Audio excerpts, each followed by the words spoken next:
Welcome back, everybody. We've got offensive coordinator, offensive line coach Mike Bloesch here ahead of the 127th big game against Stanford at California Memorial Stadium this Saturday. We'll go ahead and get started with Matt Marino from Rivals for the first question. Morning, Coach. Morning. Fernando's particularly hard on himself, after, poor performances and losses. Is that okay from your quarterback, or do you maybe have to have moments where you're like, hey, it's not all on you and kind of reinforce him a little bit? Yeah, I mean, that's something we talk about all the time is, everybody has a hand in the pot, right? And it's the play call. There's 11 guys. There's protection. There's routes. There's decisions being made by him, checks being made by him. We're all involved in it. And so that's something I reiterated to the offense is like we have seen through the first 10 games, like when we have 11 guys doing what they're coached to do and we're all on the same page, we've had a lot of success. And so just trying to stay positive through it, obviously pulling the good from the bad, and then just knowing that, Fernando's going to give us everything he has. So him being hard on himself, I appreciate that about him. That's what we love about him. And that's why he'll bounce back this week. Jeff Rado, Cowboys on Inside. Hey, Mike, wondering, are you seeing Jaden getting back closer to being at full strength and himself again? He had a great run the other day, but he did get caught from behind, which I don't think I'd ever seen before. And I'm wondering what you think about his the state of him right now. Yeah, I thought he honestly ran as good in between the tackles as he had run all season. Obviously the long run sticks out, the touchdown run sticks out, but had a couple really good runs the other day. As far as him getting caught, we knew going into the game that Syracuse could run in the secondary. I mean, they had multiple guys that had run 20, 21 miles an hour. I think Jaden was running 21 miles an hour on that run, according to our GPS data. So there's just a couple fast guys on the field right there in a track meet. And are you feeling good about that position right now? Because obviously Thomas is playing pretty well for you and had a great run the other day as well.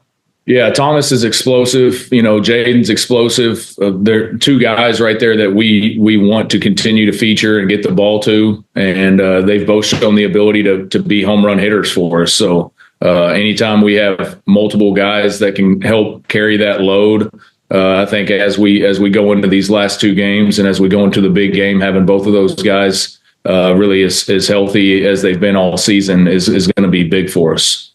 I'm wondering from your point of view, when you look at how defenses are gearing to you guys, are they discounting your run a little bit based on the difficulties you've had this year? And are they ganging up on your pass because of that? And what do you have to do to get them to, be more balanced or whatever? Yeah, honestly, I think that would be the kind of the thought that you would have based on, statistics and those things. But week to week, you watch it, people are loading the box. They're respecting our run game. And, that's a testament to the guys we have in the backfield, the ability that we have shown when we do it right to be explosive in the run game. And so, most defensive coordinators, that's always going to be kind of their train of thought going into a game is, eliminate the run, make you one-dimensional. But, yeah, we have not seen a light box in a couple weeks. So people are still playing us pretty tight, playing a lot of single high coverage against us. And, that's why in the past couple games outside of last week, we had thrown the ball around quite a bit. And I don't expect you to speak for Jaden, but from your point of view, how has he handled this season where it just hasn't gone nearly the way I'm sure he or anyone else expected it to? Yeah, I think I told you guys last week, Jaden is a guy that shows up every day with a smile on his face. He works extremely hard. He's a really good teammate. He tries to lead our offense. I have not seen anything that would lead me to believe that he was unhappy. I mean, sure, disappointed maybe. And I think we all are, and maybe some lack of production, but I don't see that being an issue for the offense or for the team. Thanks, Mike. Jim McGill, Bear Insider. Coming into the Syracuse games, you guys had scored 44 plus 2 straight games. Was there a sense that things were really kind of clicking with what you were trying to do with the offense at that point? And how do you get that refocused after a game where there was a decent drop off against Syracuse? Yeah, I think the coaching point is every week is a new week. Nobody cares what you did last week, and that's the conversation I had with those guys after the Syracuse game. Is as soon as you start to think you've got it figured out, as soon as you start to think you're good, I mean, this game will humble you very quickly. And we have the ability to be explosive. We have the ability to run it and throw it against anybody left on our schedule. But it comes with, you got to pay the price throughout the week of your preparation, the mentality that you're building throughout the week. And that's going to be the focus this week is one game season. You know, we got a trophy on the line. We got a bowl game on the line. Let's mentally lock in and get ourselves ready to go. Jack Andrews has been your leading receiver pretty much all season long. Can you talk about what he means to the team? And also, I don't think I saw him on the field in the fourth quarter till the 2-point conversion. Was he injured? What was happening there? Yeah, so obviously trying to get Corey back going. Corey was available really and as healthy as he's been in a couple of weeks the other day. So trying to supplement those guys. You know, Jack's played a ton of snaps for us over the course of the season. And I think the reason why you see him leading us in receptions right now is his ability to sustain with his work ethic, his relationship with Fernando. I mean, quarterbacks are going to go to guys that they trust, guys that they know, guys that they've connected with before. And so can't say enough about Jack, what he means to our team, what he means to our offense, and how productive he's been this year. Very proud of him and excited to watch him on Saturday. Great, thanks. Steve Kroner, Essex Chronicle. Hey, good morning, Mike. There is kind of a thought for rivalry games that offensive coordinators go deep into the playbook and there's 2 or 3 gadget plays that you've got ready that maybe you wouldn't run in other games. Is that a misconception or is there some truth to that? Hey, everything's on the table this week. I promise you that. You can't. There's an old saying: we can't score if we're not trying. So we're gonna make sure we have some scoring plays ready to go. Fair enough. Any more questions for Coach Bloesch? We'll go back to Matt. Jonathan Brady found the end zone in the last game, and it feels like the last couple games he's been kind of on the uptick. How would you just rate his overall season, and where can he get better as you guys close out this year? Yeah, I've been really proud of him. We've talked a lot about the receiver position throughout the course of the season, and really leading up to that first game. Him and Isaiah being listed as the backups behind Keon and Tobias, and then obviously with the injuries, them stepping up, and he's been another guy that's just been consistent. Every single day shows up. He loves being a Cal Bear.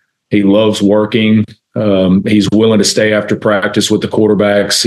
He's done everything we've asked of him. So it was awesome to see him get in the end zone. I think he's a guy that Fernando's building a ton of confidence with. And as we continue to play multiple receivers and try to keep guys fresh, it's nice to have that depth right now at receiver.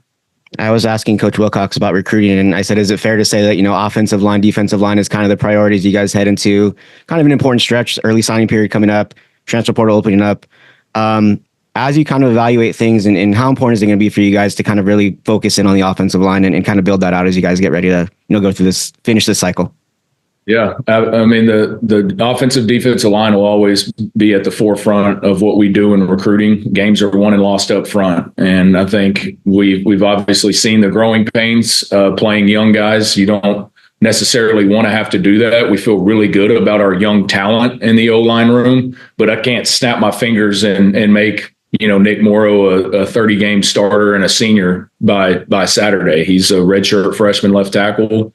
Fred Williams is a redshirt freshman right tackle. So that's where we're at right now. And we're always looking to improve the talent in the room and improve the competition in the room. And I think we did that last year, obviously with bringing in Rush Reimer and Will McDonald, guys that have played a lot of football for us, and we'll continue to evaluate all of our options as we go into the early signing period and the portal that'll open here in a couple of weeks. We'll go back to Jim. Tobias and to a bit of a lesser extent, Keon played a big role in the win over Wake Forest, but weren't as much of a presence this last week. Is that sort of an adjustment period coming back from missing so much time? And do you expect them to be key contributors to these next couple of games? Yeah, we're going to let them go to work.